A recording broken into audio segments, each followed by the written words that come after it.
Bismillahirrahmanirrahim. Alhamdulillah rabbil alamin. Wa bihi nasta'inu ala umuri dunya waddin. Wassalatu wassalamu ala Muhammadin asyrafil anbiya'i wal mursalin wa ala alihi wa sahbihi wat tabi'in wa tabi'it tabi'in wa man tabi'ahum bi ihsanin ila yaumiddin. Amma ba'du fa ya ayyuhal muslimun al hadirun. Uhayyikum bi tahiyatil islam. Assalamu alaikum warahmatullahi wabarakatuh. Subhanakallahumma la ilma lana illa ma 'allamtana fa'allimna ma yanfa'una wanfa'na ma 'allamtana rabbana zidna ilman warzuqna fahman ya 'alimal ghaibi wasyahada ya rahman ya rahim ya mujibas sa'ilin wa rabbi shrah li sadri wa yassir li amri wa hlul 'uqdatam min lisani yafqahu qawli. Wa qala Allah ta'ala fi kitabihil 'aziz a'udzu billahi minasy syaithanir rajim. وَلْيَخْشَى الَّذِينَ لَوْ تَرَكُوا فِي خَلْفِهِمْ ذُرِّيَّةً ضِعَافًا خَافُوا عَلَيْهِمْ فَلْيَتَّقُوا اللَّهَ وَلْيَقُولُوا قَوْلًا سَدِيدًا. Shadaqallahul azim. Bapak Ibu yang dimuliakan Allah, alhamdulillah kita bisa bertemu kembali dalam rangka mengkaji ajaran agama kita, agama Islam, dengan memperpanjang iktikaf kita setelah tadi sholat subuh berjamaah di Masjid Al-Hidayah. Pada kesempatan kali ini kita membahas tentang generasi. Tentu pembahasan ini juga udah sering lah ya. Kalau sekarang kan generasi itu dibagi, ada generasi baby boomer, ada setelah baby boomer Gen X, setelah itu Gen Z, setelah itu X, Y, Gen Y, Gen Z, Gen Z, sekarang udah masuk Gen Alpha, generasi Alpha. Pembagian ini nggak terlalu saklek sih sebenarnya,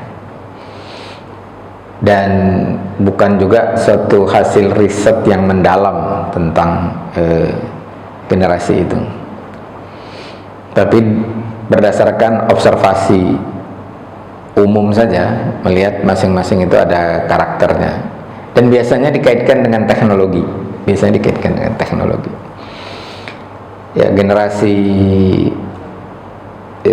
Z itu sangat akrab dengan teknologi digital, apalagi generasi Alpha, ya, mereka sudah akrab dengan AI. Tapi dalam Islam generasi itu tidak ada pembagian X, Y, Z, itu nggak ada. Itu bukan pembagian dalam Islam, tapi bukan berarti nggak boleh, ya boleh-boleh aja. Kalau dalam Islam fokus pada generasi itu adalah tarbiyah, pendidikan. Jadi kalau kita bicara generasi itu kita bicara pendidikan. Di dalam Al-Quran surat An-Nisa ayat ke-9 Allah berfirman, وَلْيَخْشَى الَّذِينَ لَوْ تَرَكُوا مِنْ خَلْفِهِمْ ذُرِّيَّةً ضِعَافًا. Hendaklah merasa khawatir orang-orang yang kalau meninggalkan setelah mereka, maksudnya setelah kematian mereka, dzurriyyatan dhi'afan, generasi yang lemah. Khafu 'alaihim falyattaqullaha wal yaqulu qawlan sadida. Takut kalau mereka, jadi takut kalau generasi sesudah mereka itu keturunannya itu. Kalau dalam tafsirnya Imam Jalalain itu daya itu ya ditelantarkan. Falyattaqullah, maka hendaklah dia yang takut kalau generasi berikutnya itu ditelantarkan, ya. Bertakwa kepada Allah, wal yaqulu qawlan sadida, dan hendaklah mereka berkata perkataan yang benar, yang sesuai dengan fakta aja, yang apa adanya, yang objektif. Qaulan sadida. Dalam Al-Quran itu ada beberapa qaulan, bentuk perkataan. Ada qaulan ma'rufa, kata-kata yang pantas. Jadi yang pantas buat orang tua, yang pantas buat audiens umum, yang pantas buat diskusi ilmiah, itu qaulan ma'rufa. Kalau qaulan sadida ini lebih ke yang sesuai dengan apa yang menjadi kenyataan, apa adanya gitu.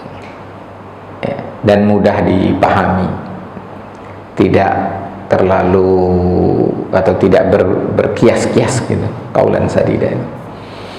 Nanti ada lagi qaulan saqila, itu kalau mau ngasih instruksi atau beban tanggung jawab kepada seseorang. Ada lagi qaulan layyinan, perkataan yang lembut. Kalau saqila itu perkataan yang berat, dan beberapa lain lagi termasuk qaulan karimah. Tapi kita akan bahas ini dzurriyatan di'afan, generasi yang lemah. Jadi generasi yang lemah ini tidak monopoli satu generasi ya. Di era kita ada generasi yang lemah, di era sebelum kita juga ada, dan di era sesudah kita juga akan ada selalu generasi yang lemah. Walaupun tafsir Imam Jalalain ini dzurriyatan di'afan itu ditafsirkan adalah auladun sigharun, anak-anak kecil, anak-anak kecil. Jadi lemahnya karena memang secara fisik masih kecil. Itu tafsir Imam Jalalain. Tapi tafsir imam yang lain dan Imam Jalalain juga tidak menetapkan bahwa tafsir itu cuman itu satu-satunya, bukan. Dan dari konteks ayat ini sendiri itu menunjukkan bahwa lemah di sini dalam arti yang seluas-luasnya. Lemah fisik, lemah mental, bahkan lemah secara ilmu pengetahuan, lemah secara bisnis dan ekonomi. Loh, kok masuk bisnis dan ekonomi? Coba perhatikan ayat-ayat sebelumnya dan sesudahnya. Itu bicaranya tentang warisan. Bicaranya tentang warisan. Nah, ini ada kisah menarik. Di masa pemerintahan Bani Umayyah, ada khalifah bernama Sulaiman. Ketika dia wafat, dia meninggalkan warisan itu 1 juta dirham untuk satu orang anaknya, dan anaknya 11. Maaf, 1 juta dinar. Nah, lebih geleng lagi kepalanya, Pak. 1 dinar itu 4 gram emas 22,5 karat. Itu sekitar berapa sekarang? 1,5 juta ya? Kalau yang emas murni udah 2 juta ya. Itu 1 juta. Jadi warisannya itu triliun kali itu ya. Triliun. Nah, ada lagi Khalifah Umar bin Abdul Aziz. Ini yang terkenal dengan ketakwaan, kewaraan, dan kezuhudannya ya. Nah, dia meninggalkan warisan untuk 11 anak juga. Anaknya 11 juga. Di dalam riwayat itu, dalam kisah itu disebutkan 9 dinar. Coba bayangkan itu. Jutaan, 1 juta dinar sama 9 dinar. Nah, ada yang mengatakan kepada Khalifah Umar bin Abdul Aziz itu, mengatakan, udahlah anakmu biar aku yang tanggung nanti sepeninggalmu, karena kau hartanya dikit banyak. Kata Umar bin Abdul Aziz, aku udah titipkan anak aku sama yang lebih kaya dari kamu. Emangnya ada yang lebih kaya dari aku, katanya. Ada, Allah, katanya. Nah, kemudian seiring waktu, anak-anak Khalifah Sulaiman yang mewarisi jutaan dinar itu hidupnya tidak sukses di dunia. Bahkan ada yang jadi peminta-minta. Diriwayatkan seperti itu. Ini bisa dilihat di berbagai sumber ya. Sementara anak Umar bin Abdul Aziz yang hanya mewarisi, kalau dibagi 11 itu hanya dirham jatuhnya beberapa itu. Kalau di converse itu ada yang ngitung sekitar 700.000 aja warisannya itu. Kalau di nilai sekarang ya, nilai sekarang Indonesia rupiah itu 700-an ribu. Itu setelah mereka dewasa, mereka mampu berkontribusi ya, 100 ekor unta, 100 ekor kuda untuk berjihad di jalan Allah. Dan kisah ini dikaitkan dengan surat An-Nisa ayat ke-9 itu. Dan setelah dinasti Umayyah digantikan oleh dinasti Abbasiyah. Dinasti Abbasiyah itu tetap menghormati anak-anak Umar bin Abdul Aziz dari dinasti Umayyah, dinasti yang menjadi musuhnya sebenarnya. Nah, apa yang menyebabkan anak-anak Umar bin Abdul Aziz ini begitu tangguh, ya, tidak lemah? Ya, itu karena pendidikan. Nah, umat Islam ini salah satu kerusakannya saat ini adalah pendidikan. Ya. Kita itu kerusakannya adalah formalistik. Formalistik itu berbahaya. Jadi kita lebih penting ijazahnya daripada karakternya. Jadi yang dimaksud dzurriyatan di'afan salah satunya adalah lemah karakternya, berkarakter lemah. Ya. Anak kecil tentu lemah. Ya.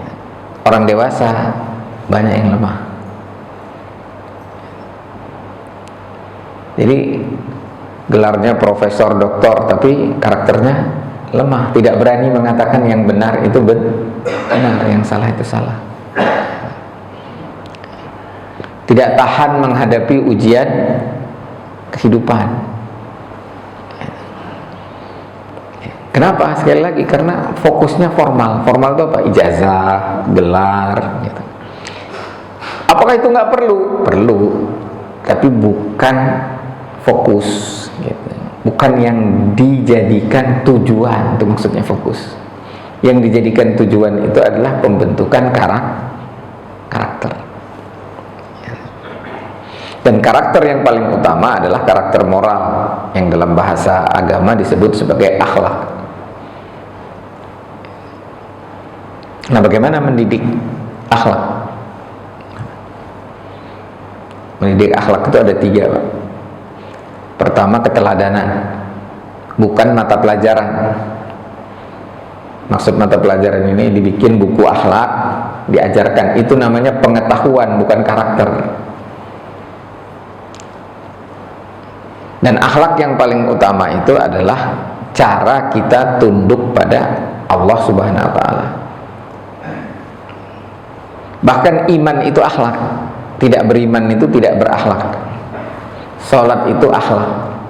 Itu cara kita tunduk kepada pencipta alam semesta, itu semua akhlak. Imam Al-Ghazali mengatakan akhlak itu sesuatu yang tertanam di dalam jiwa. Itulah dia, karakter. Minha tasdurul amal, darinya muncul perbuatan, bighairi rawiyatin wala fikrin, yang nggak perlu banyak pertimbangan dan dipikirkan terlalu lama, spontan, maksudnya itu spontan. Nah, itu yang disebut karakter. Jadi ini yang paling utama, pendidikan akhlak. Tapi ini yang paling rusak saat ini, dan tantangannya luar biasa. Tantangannya itu luar biasa.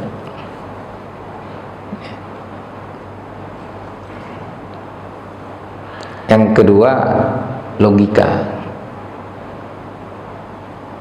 Umat Islam ini lemah logika ilmiahnya.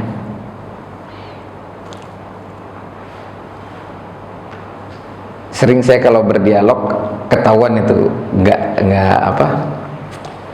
tidak ilmiah gitu pembicaraannya gitu. Kalau tidak ilmiah biasanya itu mudah terkena hal-hal yang sifatnya mistik. Ini sudah lama sekali itu.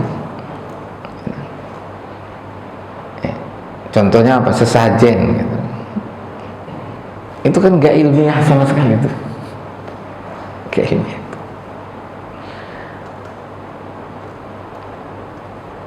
Percaya pada yang gaib ilmiah nggak? Nggak ilmiah juga. Percaya pada Allah memang bukan ilmiah, tapi rasional. Nah, umat Islam ini udah nggak ilmiah, nggak rasional, nggak masuk di akal juga kadang-kadang. Ini lebih mudah kita itu untuk bersikap emosional. Nah, itu bisa kelihatan lah dari media sosial. Ya. Kalau udah benci banget, kalau udah cinta banget, gitu, tidak objektif lagi. Makanya ada istilah hater dan lover. Nah, hal-hal seperti ini yang dimaksud dengan wal yahsal ladzina law taraku min khalfihim dzurriyyatan di'afan. Harusnya yang dikhawatirkan itu bukan berapa jumlah harta yang akan diberikan sebagai warisan, tapi berapa siap anak itu mengelola warisan, berapa siap anak itu menghadapi realitas kehidupan. Ya. Nah, yang ketiga, karakter leadership. Leadership ini juga bisa kita bagi tiga. Pertama, kelayakan diteladani. Itu yang namanya jiwa kepemimpinan, leadership. Nggak harus jadi direktur, nggak harus jadi presiden, nggak harus jadi menteri. Jadi cleaning service juga, tapi dia layak diteladani, berarti punya jiwa kepemimpinan. Kemudian yang kedua, berani mengambil risiko. Nggak takut mati, Bang. Puncak keberanian mengambil risiko itu nggak takut mati. Kalau dalam bisnis nggak takut rugi. Saya sering buat ungkapan yang ini sekedar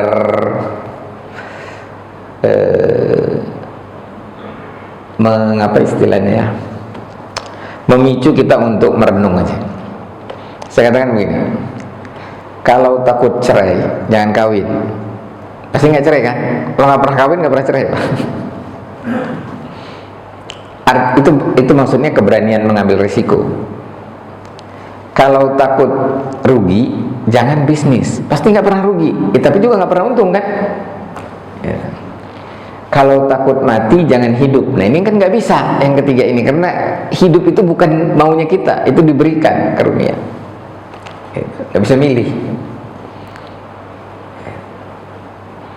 Dan setiap yang berjiwa pasti mati. Kullun nafsin dha'iqatul maut. Nah, ini sekedar memicu kita untuk merenungkan. Tentu kita tidak gila-gilaan dalam mengambil risiko, tidak gila-gilaan dalam nekat gitu berspekulasi dalam bisnis, ya enggak.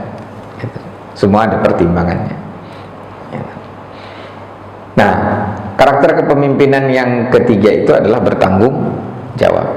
Jadi layak diteladani, berani mengambil risiko, dan bertanggung jawab.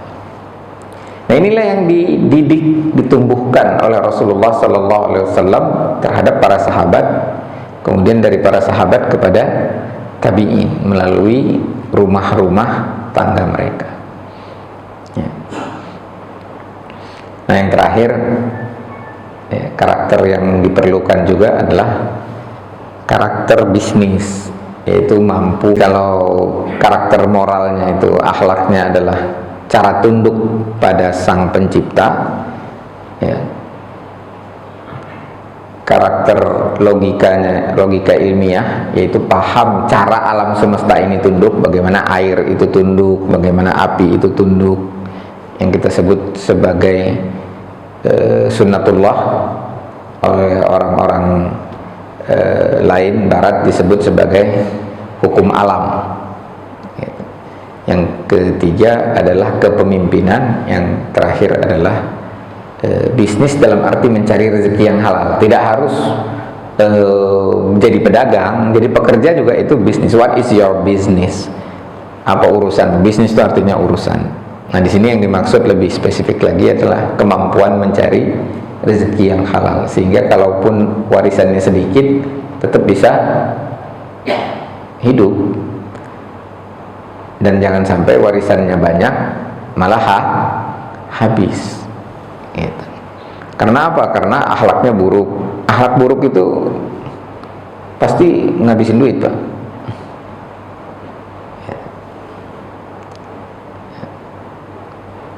Enggak mendatangkan uang. Akhlak buruk itu korupsi, dapat duit tapi juga menghabiskan uang itu karena dipakai buat yang buruk pasti, dan tidak ada keberkahan tentunya. Nah, kemudian di dalam ayat lain ini masih ada kaitannya. Dalam surat 17 ayat 84 Allah berfirman, "Qul," katakan wahai Muhammad, "kullu ya'malu ala syakilatih." Setiap orang akan bekerja sesuai syakilahnya. Syakilah itu keadaan bawaan. Nah, ini juga sering diabaikan.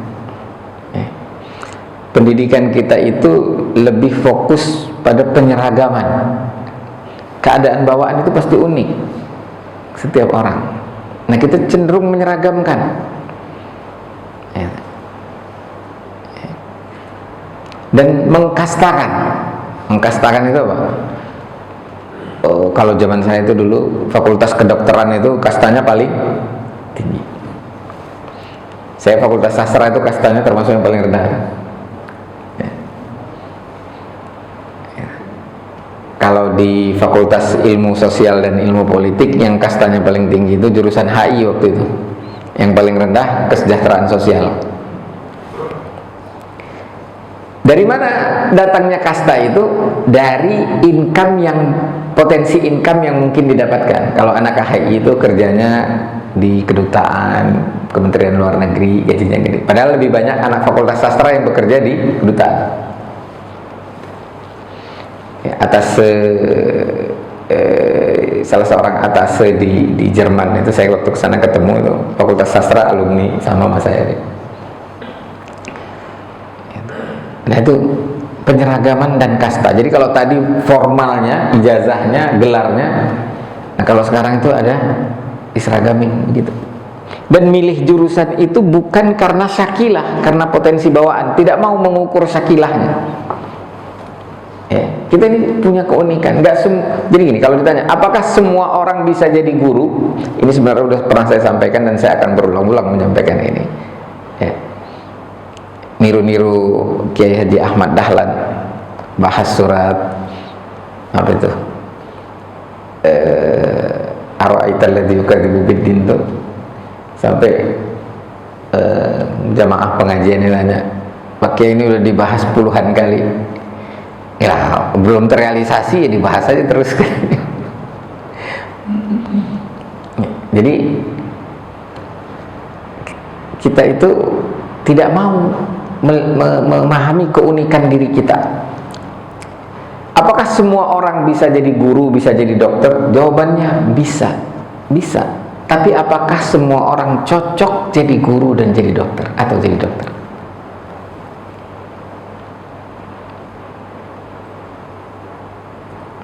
Nah, dari sinilah muncul dalam Islam itu konsep fardu kifayah.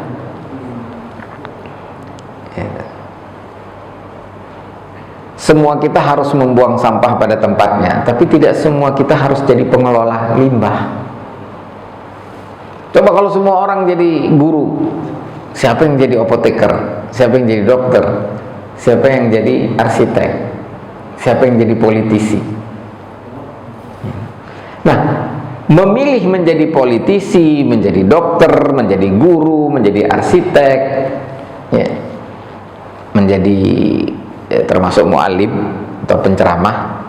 Ya, kalau da'i mah itu fardu ain, kalau penceramah fardu kifayah. Ya. Itu bukan atau jangan berdasarkan income yang bakal didapat, tapi lihat syakilahnya, kondisi bawaan kita cocoknya kemana.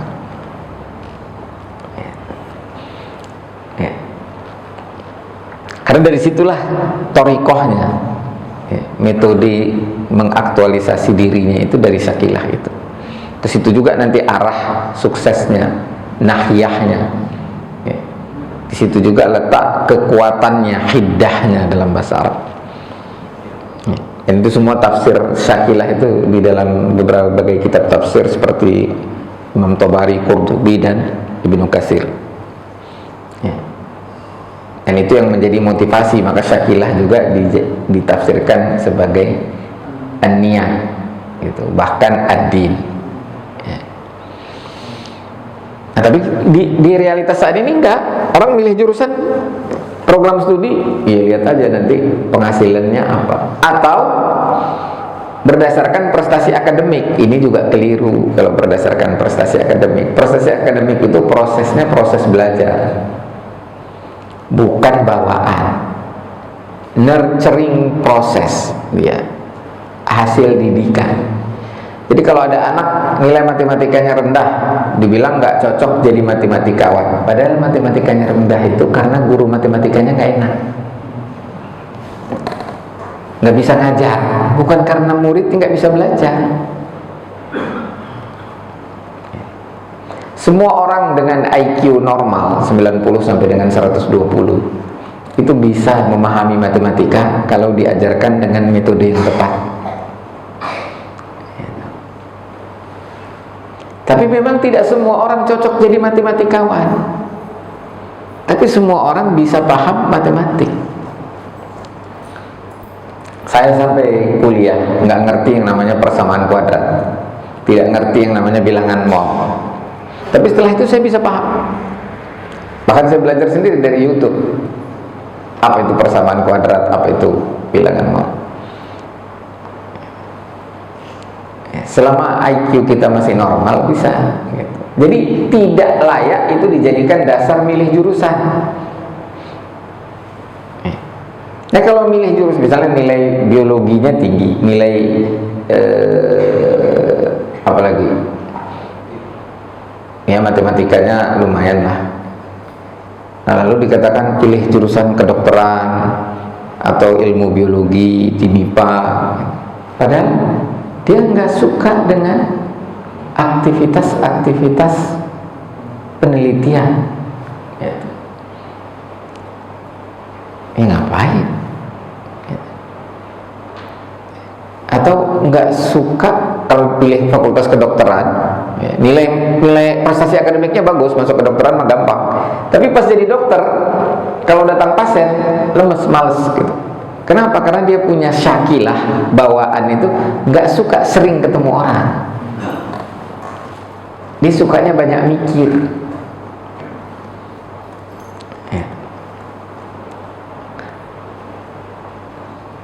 Nah, jadi jangan milih jurusan karena prestasi akademik.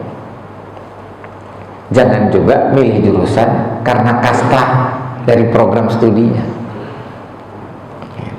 Dan fokuslah dalam mendidik itu kepada karakter moral, karakter berpikir atau logika, karakter kepemimpinan, dan karakter bisnis mencari rezeki yang halal. Nah ini yang hilang dari umat ini gitu. Dan ini tidak sebatas pengamatan saya, ini pengamatan banyak orang, bahkan sudah merupakan hasil riset dari berbagai lembaga. Nah, apa akibatnya? Akibat kita milih jurusan, pilih program studi atau fokus pendidikannya itu pada gelar formal, ya, pada ijazah, pada sertifikat. Dan akibat dari milih jurusan karena kastanya atau karena prestasi akademiknya, akibatnya mediocre itu nanggung, Pak. Jadi generasi nanggung, nggak pernah maju peradabannya, nggak pernah maju. Kenapa? Karena pada dasarnya dia melawan kodrat yang Allah tetapkan, yaitu syakilah itu tadi. Makanya Allah katakan kullu ya'malu ala syakilati. Katakan Muhammad, semua orang pasti bekerja sesuai syakilahnya, keadaan bawaannya. Yang namanya keadaan bawaan itu gifted, karunia diberikan oleh Allah, bukan hasil didikan. Makanya salah satu tafsirnya itu tabi'ah disebutnya. Syakilah itu tabi'ah. Jadi dari tabiatnya, dari kekuatannya, strength potensial yang ada dalam dirinya, dia lebih kuat mikir, apa lebih kuat sering ketemu orang, atau lebih kuat menggunakan otot. Kalau menggunakan otot ya udah jadi cleaning service, ya, jadi guru olahraga misalnya, atau olahragawan. Ya, itu yang disebut sebagai syakilah, keadaan bawaan masing-masing lah. Farabbukum a'lamu biman huwa ahda sabila, ayat 84 surat 17 itu ditutup dengan Tuhanmu yang lebih tahu siapa yang lurus jalannya. Ya. Emangnya pasti ustadz masuk surga? Emangnya pasti artis masuk neraka? Enggak. Kalau itu kan masalah karakter moralnya.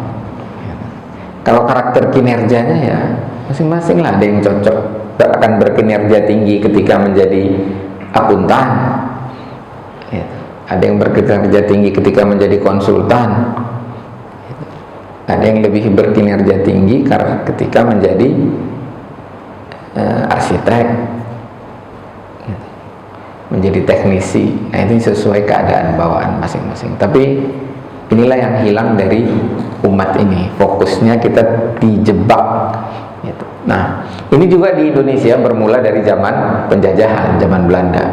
Belanda itu pendidikannya mencetak kuli, Bang, untuk mengerjakan proyek-proyek Belanda, proyek-proyek penjajah, dan itu terus sampai sekarang gitu. Walaupun generasi sekarang coba untuk mengekspresikan diri sesuai syakilah, tapi masih ada satu masalah lagi, yaitu moral.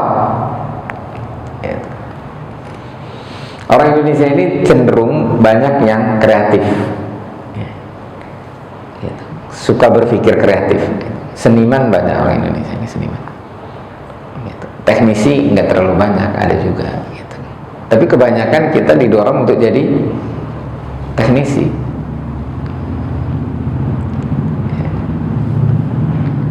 Apa yang paling banyak dibutuhkan dunia? Dokter, insinyur, arsitek, politisi, pedagang. Yang paling banyak dibutuhkan dunia itu pedagang. Pedagang. Negara yang paling banyak gelar S3-nya, orang bergelar S3 itu adalah India. Banyak secara persentase juga. Tapi itu negara nggak maju-maju juga tuh. Beda-beda tipis lah sama Indonesia. Di Amerika itu nggak banyak gelar profesor doktornya, nggak banyak. Tapi negaranya maju. Kenapa? Pebisnisnya banyak. Semua jadi bisnis di Amerika. Perang sama Iran itu bisnis bagi Amerika. Tapi gagal ya. Maksudnya supaya berkecamuk perang, beli senjata, supaya Saudi Arabia beli senjata. Jadi ini apa, belanja pertahanan negara itu sekarang berkurang. Ya, sekarang berkurang. Negara Saudi Arabia belanja pertahanannya berkurang, semua berkurang. Yang tetap tinggi Israel, karena ketakutan negara yang merasa dimusuhi oleh seluruh dunia, karena memang itu negara nggak bener. Yang kemarin agak jor-joran beli senjata Indonesia, tapi bekas, belinya dari Prancis, bukan dari Amerika. Ekonomi Amerika itu salah satunya terbesar dari penjualan senjata. Maka dunia ini harus banyak perang. Itu otaknya Amerika begitu, itu otaknya Donald Trump itu begitu. Nah, dia bukan punya karakter bisnis mencari rezeki yang halal. Pokoknya yang penting dapat duit lah. Mau halal, mau haram, mau orang lain mati, emangnya gue pikirin. Emang moralnya brengsek banget itu Donald Trump. Ya, gitu. Apalagi Benjamin Netanyahu. Ya, jadi Bapak Ibu sekalian, ini harus disebarluaskan dan harus dijadikan gerakan. Berapa menit lagi? Silakan. Harus dijadikan gerakan. Jadi gerakan pendidikan itu penting supaya generasi setelah kita itu minimal nggak selemah kita lah.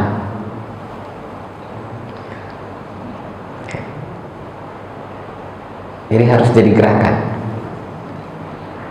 pendidikan, dan itu bisa dimulai dari masjid-masjid, bisa dimulai dari mana aja, dari rumah, agar pendidikan itu fokus pada muatan pembentukan karakter. Karakter tidak sebatas akhlak tadi ya, termasuk cara berpikir ya, sampai ke tingkat ilmiah, minimal rasional, tidak emosional dalam bersikap. Dan itu memang butuh metode ya, metode. Kami dulu di pesantren belajar ilmu logika, namanya ilmu mantik. Sehingga kalau berargumen itu nggak salah gitu. Kita ini masih sering berargumen gitu, lah dia kan ustadz gitu, pasti benar. Ya enggak lah, itu argumen yang namanya dalam teori logical fallacy itu disebut sebagai ad verecundiam, ad argumentum, yang didasarkan pada otoritas orang. Itu termasuk argumentasi yang lemah, harus dilihat substansinya. Atau ad hominem. Ad hominem ini paling sering menyerang pribadinya. Jangan dengerin dia tuh, dia marah-marah tuh, dia memang benci gitu. Lihat yang dia katakan itu masuk di akal ilmiah apa enggak. Mau dia lagi marah-marah, mau dia lagi benci, itu urusan lain.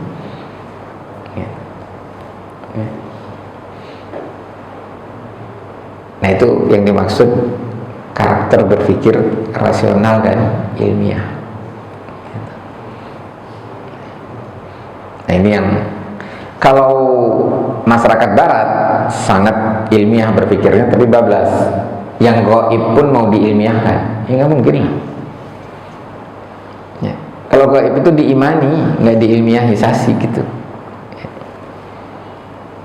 Sesuatu itu hanya boleh diilmiahkan kalau dia terjangkau panca indera. Kalau nggak terjangkau panca indera, jangan diilmiahkan, diimani saja. Cukup pakai logika rasional, masuk akal nggak gitu. Dalam Islam konsep ketuhanannya masuk akal apa enggak? Ya kalau masuk akal ya udah terima. Kalau nggak masuk akal ya tolak gitu. Tuhan masa tiga gitu kan nggak masuk akal gitu. Tapi unsurnya satu, ya bodohailah, pusing orang jadinya. Konsep ketuhanan Islam gimana? Selain Allah itu alam ciptaan, alhamdulillahirabbil alamin. Bukan hanya satu, tapi dia esa, tunggal. Selain dia adalah alam ciptaan. Nah, jadi kalau logikanya nggak bagus, ya susah juga beragama. Makanya dalam Islam itu banyak sekali ayat afala yaqilun, afala taqilun, afala tubsirun, afala yanzurun, afala tadhakkarun, afala yatadabbarun. Semuanya itu adalah stimulus berpikir. Jadi umat Islam itu harus punya karakter berpikir rasional, ilmiah, bersikap objektif. Tidak mudah ini udah suruh belum? Tidak mudah terpancing emosinya.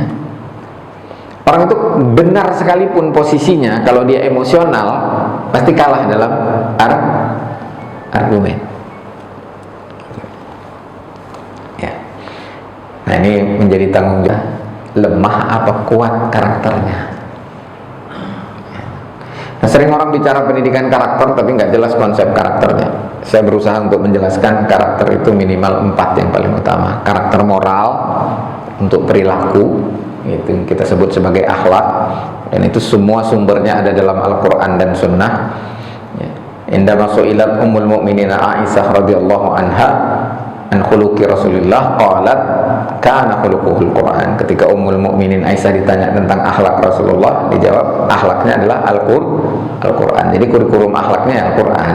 Nggak perlu lagi bikin buku akhlak gitu, enggak. Dan pembentukan karakter bukan dari mata pelajaran, bukan transfer of knowledge, tapi dari aktivitas kegiatan.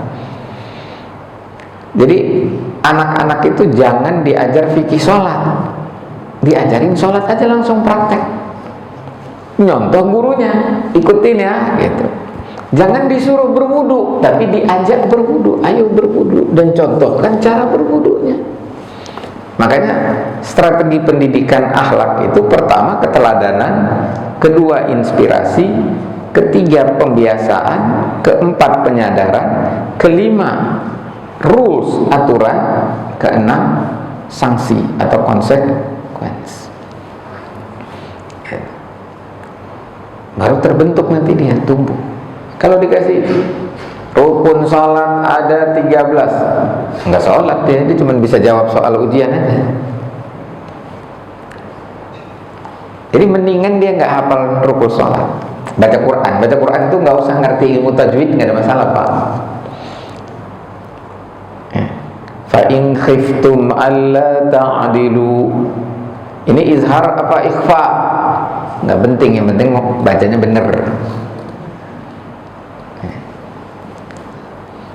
Yang penting bacanya benar, bukan tahu mana idgham, mana ikhfa, mana izhar, mana qalqalah. Walaqad itu kan qalqalah, tapi dia nggak tahu itu qalqalah, tapi bacanya benar. Itu yang disebut mampu gitu. Kalau dia tahu itu qalqalah tapi walaqad ra'a gitu, nah dia cuma tahu tapi tidak mampu. Begitu kurang lebihnya ya. Jadi sekali lagi, jadikan gerakan. Makanya saya akan ulang-ulang ya. Saya akan ulang-ulang.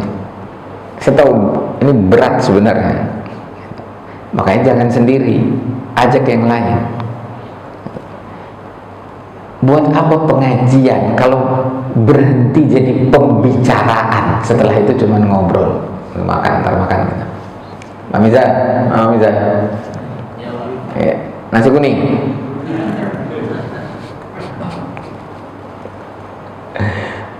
Ya cuma jadi obrolan di situ, setelah itu pulang lenyap gitu, nggak ada sesuatu yang dilakukan. Semua umat Islam itu harus terlibat dalam gerakan pendidikan. Tidak boleh ada yang cuek dengan pendidikan. Karena ini tadi wal yakhsal ladzina law taraku min khalfihim dzurriyyatan di'afan. Tentu kekhawatiran dimulai dari orang tua, tapi itu berdampak pada kualitas umat setelahnya. Ya maka tidak heranlah kalau kita lihat umat Islam sekarang ini banyak yang hubbud dunya karahiyatul maut. Kemudian sebagai tambahan lagi, yang kita hadapi ini juga adalah ghazul fikri ya. Perang pemikiran. Nah, kalau di zaman saya lah itu tahun 70-an, 80-an itu yang jadi tantangan itu adalah sekulerisme, komunisme, termasuk sebenarnya kapitalisme dan nasionalisme. Nah kalau sekarang itu humanisme. Humanisme ini adalah ideologi atau pemikiran yang paling berbahaya. Kalau pemikiran itu masih sebatas apa ya?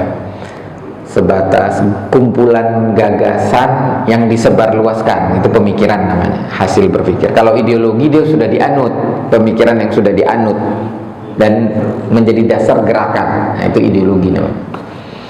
Nah humanisme itu sudah jadi ideologi sekarang, dan di dalam humanisme itu terkandung ya, konsep kesetaraan gender yang sebenarnya bukan kesetaraan tapi kesamaan. Bilangnya kesetaraan tapi kesamaan ya. Kesamaan itu apa? Nggak lagi ngebedain laki sama perempuan tuh nggak dibedain, dianggap sama aja, sehingga boleh kawin sesama jenis, tidak ada lagi konsep jenis. Itu humanisme. Memang dikemasnya bagus banget. Humanisme itu peri kemanusiaan, humanisme itu muaranya peri kebinatangan. seks bebas, sesama jenis, LGBT, itu terkandung dalam humanisme. Kemudian agnostisme. Kalau ateis masih agak sedikit, kalau agnostis itu sudah banyak. Ada yang memperkirakan 50% orang Indonesia itu sudah agnostis. Agnostis itu begini, Tuhan itu sesuatu yang gaib, maka dia tidak bisa diketahui karena tidak bisa diindra. Mungkin ada, tapi nggak penting. Ya ada, kita tahulah ada Tuhan itu ada, tapi nggak usah disembah. Nah, itu agnostis. Kalau ateis, Tuhan tidak ada. Kalau antiteis, Tuhan harus diperangi. Jadi ada agnostik, ada ateis, ada antiteis. Dan ini berkembang. Anak remaja sekarang itu pada umumnya agnostik.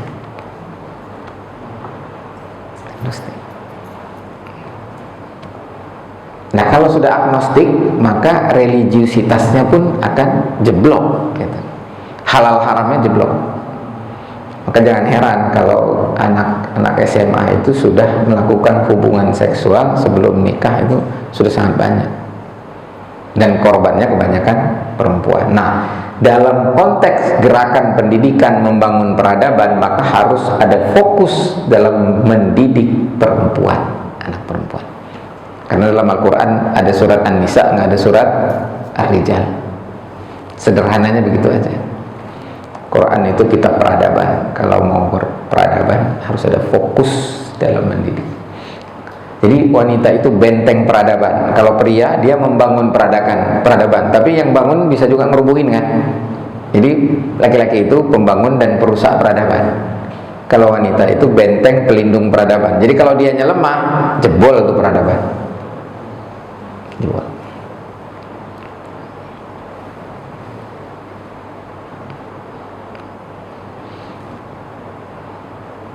Nah, jadi silakan belajar fikih, sholat, puasa, zakat dan lain sebagainya, itu penting banget. Tapi jangan abaikan gerakan pendidikan, karena itu yang menentukan masa depan. Jadi kalau saat ini kita jadi santapan bangsa-bangsa lain, ya nggak usah heran lah, karena memang kita ini karakter yang lemah.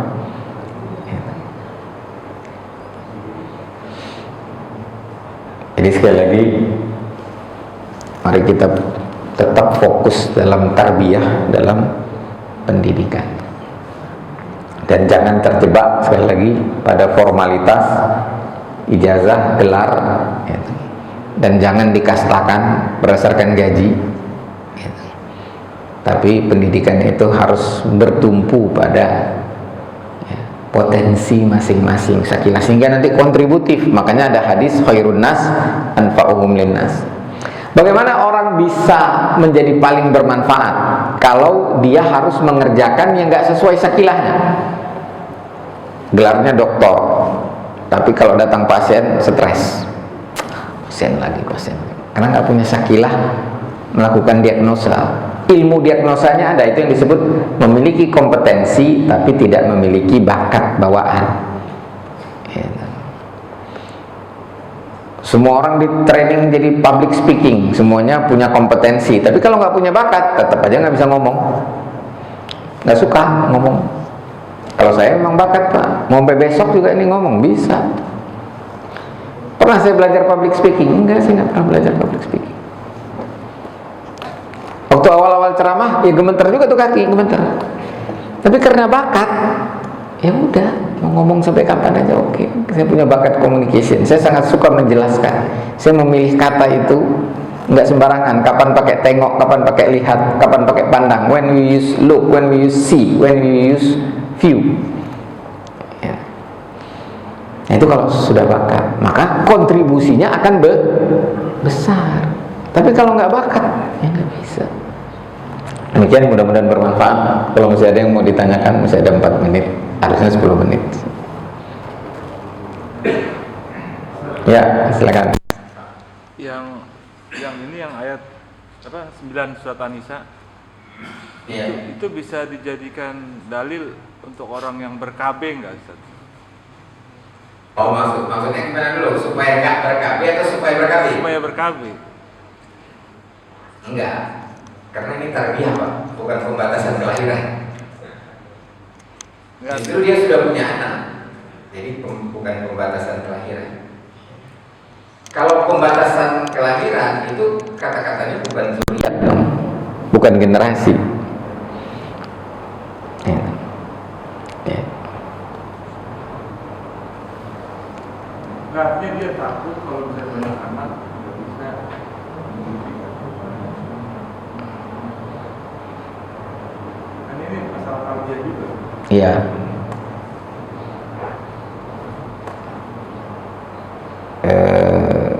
Mungkin boleh-boleh aja dia pakai ini sebagai dalil, tapi pembahasan saya tidak ke sana. Dan saya nggak berani. Saya tidak berani ya. Karena ada hadis Nabi juga malah Nabi menyarankan banyak anak karena nanti. Nah itu dia gitu. Gini Pak, ada nggak orang yang anaknya satu dan jadi penjahat? Ada nggak? Ada. Ada nggak orang yang anaknya banyak sukses? Ada. Jadi statistiknya sendiri tidak mendukung untuk ditafsirkan ini. Kekhawatiran yang tidak berdasar lah, kurang lebih itu. Dan yang dituntut nggak berat-berat, orang tuanya takwa dan ngomongnya objektif, gitu. Dan fokusnya juga bukan pada gelar, gitu, pada karakter.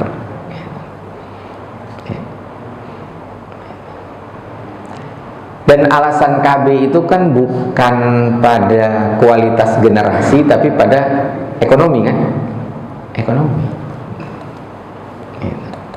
Padahal orang Indonesia punya slogan banyak anak banyak rezeki. Kalau mau ditarik-tarik bisa Pak, tapi boleh apa enggak? Saya nggak bisa bahas itu sekarang. Saya butuh kajian dulu. Boleh nggak ini? Kalau bisa aja, soal bisa aja. Tapi boleh apa enggak? Gitu. Sama kayak semua orang bisa jadi dokter, tapi cocok nggak dia jadi dokter kan gitu. Kalau cocok nggak cocok jadi dokter itu ada toolsnya, ada alat untuk mengukurnya. Gitu. Nah ini belum saya lakukan kajian, apakah ini memang bisa dijadikan dalil? Kalaupun bisa pasti kasuistik Pak, dan harus diukur kan? Kalau nggak kan nggak objektif. Itu. Apa beda kebenaran dengan pembenaran? Ayat ini kebenaran bukan? Nah kalau dipakai tanpa penelitian, tanpa kajian untuk menjadi dasar KB, maka itu jadi pembenaran. Nah hati-hati dengan pembenaran, justifikasi. Kalau ayat ini udah kebenaran Pak, dan yang saya bahas tadi bukan pembenaran karena berdasarkan kajian. Gitu. Demikian. Ada lagi yang lain? Ya. Masalah syakilah. Ya, syakilah. Kira-kira bagaimana kita bisa mengetahui seorang anak yang pas nantinya untuk kehidupan masa depan dia? Kira-kira apa tuntunan atau cara yang harus kita dapatkan itu? Ya. Supaya nanti sesuai gitu ya, tidak hanya sekedar menjadi mediocre seperti yang kata. Iya. Ya, penting. Orang tua itu nggak perlu tahu bakat anak Pak. Kita nggak perlu tahu. Walaupun banyak orang mengatakan perlu nggak, kalau saya tanya, saya kan kadang ngisi parenting ya. Perlu nggak ayah bunda atau guru tahu bakat anak? Perlu, katanya. Untuk apa? Untuk diarahkan? Nggak perlu Pak. Yang perlu tahu itu anaknya. Nah bapaknya sendiri nggak tahu bakatnya apa. Banyak kita nggak tahu bakat kita. Nah, ngukur bakat terkait dengan aktivitas produktif itu konsep dasarnya itu 3. Pertama, lebih suka aktivitas berpikir atau aktivitas sering ketemu orang, atau aktivitas yang banyak menggunakan otot. Nah, jadi kurikulum pendidikan itu menstimulus anak supaya dia tahu dia lebih cocok kemana. Bahwa kalau anak dibawa kondangan, dia ngobrol sama orang atau diem. Kalau disuruh belanja dia nawar atau apa. Dan kita nggak perlu tahu sebenarnya. Biarkan si anak nanti merasakan. Oh, saya lebih cocok. Nah, kita cuma tanya aja. Nah, kamu lebih suka aktivitas sering ketemu orang atau banyak mikir, atau nggak banyak mikir, nggak sering ketemu orang, lebih banyak pakai otot, kayak nyapu-nyapu, bebenah, filing, atur. Ya, kita cuma nanya 3 itu aja kok. Ya. Kemudian kita tanya ke diri kita sendiri dulu, kita cocoknya yang mana gitu. Jangan sampai kita bilang, nah menurut ayah kamu cocok jadi dokter. Anaknya bilang, enggak ya, saya nggak suka diagnosa, saya nggak suka mencari tahu sebab satu masalah. Ya, saya sukanya berpikir kreatif. Ya, saya suka mendesain. Nah, biarkan si anak yang memutuskan dia mau jadi apa. Itu yang namanya leadership. Kalau kita yang bilang kamu jadi dokter, kepemimpinannya kita ambil, tanggung jawabnya jadi ke kita. Kalau dia gagal jadi dokter, ya masuk neraka kita. Penting pertanyaan itu, Pak. Jadi bukan kita yang mencari tahu apa syakilah anak, tapi setiap kita harus mencari tahu apa syakilah kita. Sebagai orang tua, kita menstimulus anak supaya dia mengetahui syakilahnya, dengan cara menanyakan 3 hal tadi. Dan itu beberapa kali, Pak, karena butuh waktu itu sampai umur 16 tahun baru jejak biasanya. Ya, karena anak-anak TK itu kadang-kadang pengen jadi dokter, besok pengen jadi insinyur, besok pengen jadi pilot, besok pengen jadi YouTuber gitu kan, tergantung apa yang dia lihat. Tapi nanti dia bisa mengukur dengan kinerjanya gitu. Mana yang istilahnya itu intrinsic motivation, dorongan dari dalam diri yang nggak disuruh-suruh gitu. Bukan karena faktor gaji, faktor apa, tapi memang suka. Semua kita bisa berpikir, tapi tidak semua kita suka berpikir. Kalau suka berpikir, jadilah pemikir. Pemikir itu orang yang banyak menelurkan pikiran, bukan orang yang banyak pikiran. Beda. Banyak pikiran itu problem. Demikian, mudah-mudahan bermanfaat. Mudah-mudahan bisa menjadi gerakan. Diusahakan saja, nggak usah terlalu bingung gitu. Al-haqqu min rabbik fala takunanna minal mumtarin. Kebenaran dari Allah, jangan ragu-ragu atas kebenaran. Apa yang saya sampaikan tentu tidak terlepas dari kesalahan dan kekhilafan kami sebagai manusia. Itu wala minkum wastaghfirullah li wa lakum wallahu al-muwaffiq ila aqwamit thariq. Wassalamualaikum warahmatullahi wabarakatuh.